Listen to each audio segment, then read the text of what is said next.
লাল ঝান্ডার গর্জন, স্লোগানে মুখর ত্রিপুরা রাজ্যের কুমারঘাট শহর। বিশাল মিছিল করে শহর পরিক্রমার মধ্যে দিয়ে রিটার্নিং অফিসারের কাছে নিজেদের মনোনয়নপত্র জমা দিলেন বামফ্রন্টের দুই প্রার্থী সাধন চাকমা ও বাবুল দেবনাথ। আগামী 12ই এপ্রিল ত্রিপুরায় অনুষ্ঠিত হতে যাচ্ছে স্বশাসিত জেলা পরিষদ নির্বাচন। এই নির্বাচনকে সামনে রেখে ইতিমধ্যেই প্রচারে নেমেছে শাসক ও বিরোধী শিবির।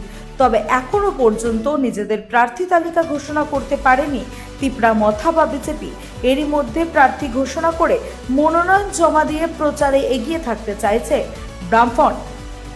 ঊনকোটি জেলার কুমারঘাট মহকুমার 2 নম্বর মাছমারা এবং 4 নম্বর করমছড়া আসনে মোট ভোটার সংখ্যা 77,723।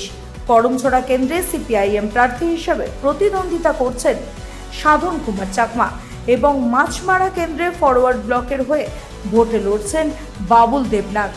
মনোনয়ন জমা দিয়ে জয়ের ব্যাপারে যথেষ্ট আশাবাদী সাধন কুমার চাকমা। তার দাবি, রাজ্যে বর্তমান সরকার মানুষের মৌলিক চাহিদা পূরণে ব্যর্থ হয়েছে। কাজ, খাদ্য, পানীয় জল, শিক্ষা, স্বাস্থ্য এবং বিদ্যুৎ সব ক্ষেত্রেই নেমে এসেছে সংকট। তাই এই নির্বাচনের মাধ্যমে পরিবর্তন আনতে প্রস্তুত মানুষ। অন্যদিকে মাছমারা কেন্দ্রের প্রার্থী বাবুল দেবনাথও যথেষ্ট আত্মবিশ্বাসী নিজের জয় নিয়ে। তিনি জানান, অতীতেও পাহাড়ের মানুষের জন্য কাজ করেছে বামফ্রন্ট। এবারেও জয়ী হয়ে মানুষের পাশে থাকার অঙ্গীকার নিয়েছেন তারা। এদিন কুমারঘাটের মহকুমা শাসক তথা রিটার্নিং অফিসার NS চাকমা এবং অতিরিক্ত মহকুমা শাসক ডেভিড হালামের কাছে পৃথকভাবে মনোনয়নপত্র জমা দেন দুই বাম প্রার্থী। রিটার্নিং অফিসার NS চাকমা জানান, দুই কেন্দ্রের জন্য এক পর্যন্ত বামফ্রন্টের পক্ষ থেকে মোট 8টি মনোনয়নপত্র জমা পড়েছে এবং পুরো প্রক্রিয়াতে শান্তিপূর্ণভাবেই।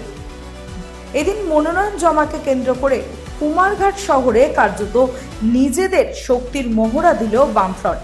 মিছিলে নেতৃত্ব দেন দলের কেন্দ্রীয় কমিটির সদস্য নরেশ জমাতিয়া, জেলা সম্পাদক কৃষ্ণেন্দু চৌধুরী, মহকুমা সম্পাদক সমীরণ মালাকার সহ অন্যান্য নেতৃত্বরা।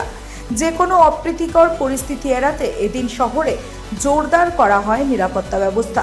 কোন ধরনের অপ্রীতিকর ঘটনা যাতে না ঘটে তার জন্য কুমারঘাট মোটর স্ট্যান্ড এলাকায় আগেই ব্যারিকেড করে মিছিল আটকে দেয় পুলিশ প্রশাসন। পরে কড়া নিরাপত্তায় প্রার্থী সহ প্রতিনিধি দলকে নিয়ে যাওয়া হয় রিটার্নিং অফিসারের কাছে।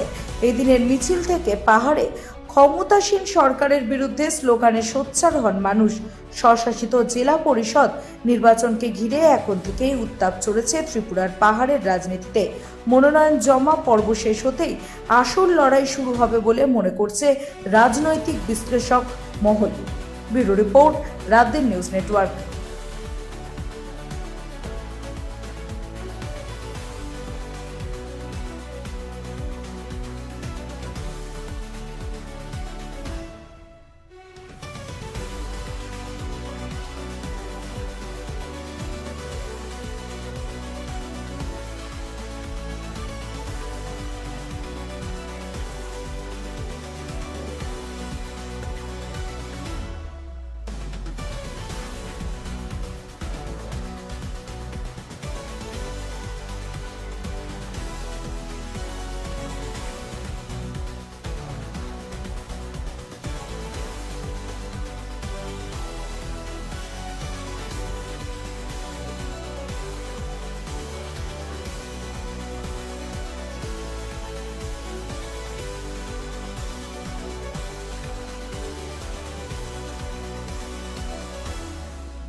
আগেও অনেকবার জয় হয়েছি এবং মানুষের কল্যাণে কাজ করেছি।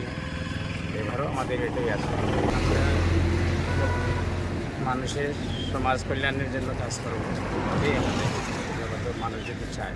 আমি তো এখন 100% আমার তো মনে আসে যথেষ্ট সাড়া দেবে মানুষ আমার ডাক। আমাদের নমিনেশন প্রক্রিয়া শান্তিপূর্ণভাবেই হচ্ছে। তো এখন অবধি আমাদের আজকে 4 করমছড়াতে সিপিএম থেকে একজন প্রার্থী নমিনেশন দিয়েছেন। আর আমাদের 2 মাছমারার ক্ষেত্রে SRO আমাদের এখানে অল ইন্ডিয়া ফরওয়ার্ড ব্লক থেকে দুজন ক্যান্ডিডেট নমিনেশন দিয়েছে। একজন প্রথম ক্যান্ডিডেট 3টে নমিনেশন দিয়েছেন, আর দ্বিতীয় ক্যান্ডিডেট যিনি সাবস্টিটিউট ক্যান্ডিডেট হিসেবে 2টো নমিনেশন দিয়েছেন। টোটাল 5টা ফর আরও 2 মাস মারা। টোটাল আমাদের সেই হিসেবে করতে গেলে আমাদের ক্যান্ডিডেট 3জন এবং নমিনেশন আমরা পেয়েছি 8টা নমিনেশন আমরা পেপার জমা করেছি আজকে অবধি। আমাদের পুরোটাই শান্তিপূর্ণভাবে চলেছে। আমাদের পুলিশ প্রশাসন থেকে যথেষ্ট সাহায্য করেছে। পাশাপাশি যারা ক্যান্ডিডেট আছে এবং পার্টি, তারাও আমাদের সাথে খুব সহযোগিতাই করছে, কোনো অসুবিধা নেই। বামফ্রন্ট মনোনীত সিপিআইএম দলের পক্ষ থেকে 4 নং খরমছড়া এসটি সংরক্ষিত ডিস্ট্রিক্ট কাউন্সিল নির্বাচনের নমিনেশন পত্র দাখিলের জন্য রিটার্নিং অফিসার কুমারঘাটের আমরা চাইছি যে আগামী 12ই এপ্রিল যে আসন্ন স্বশাসিত জেলা পরিষদ নির্বাচনে ত্রিপুরা রাজ্যের মধ্যে বিদ্যামতা বিজেপি আইপিএফটির নেতৃত্বে যে ত্রিপল ইঞ্জিনের সরকার, এটা দুর্নীতিবাজ, জনবিচ্ছিন্ন, এই সরকারটারে উৎখাত করার জন্য আমাদের নমিনেশন পত্র আজকে দাখিল করলাম। প্রথম পদক্ষেপ জয় নিয়ে আমরা এখনও পর্যন্ত 100% নিশ্চিত।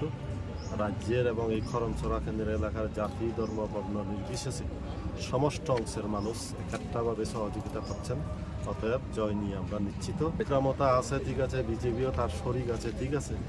পাহাড় এলাকার মধ্যে যেভাবে হাহাকার চলছে, খাদ্য, কর্মসংস্থান নিয়ে, পানীয় জল, বিদ্যুৎ নিয়ে, শিক্ষা, স্বাস্থ্য একেবারে বিপর্যস্ত এই পাহাড়াঞ্চলে, যার ফলে মানুষ জোট পাচ্ছেন যে এই দুর্নীতিবাজ দলটাকে উপরে ফেলার জন্য। অতএব আমাদের এখানে নিশ্চিত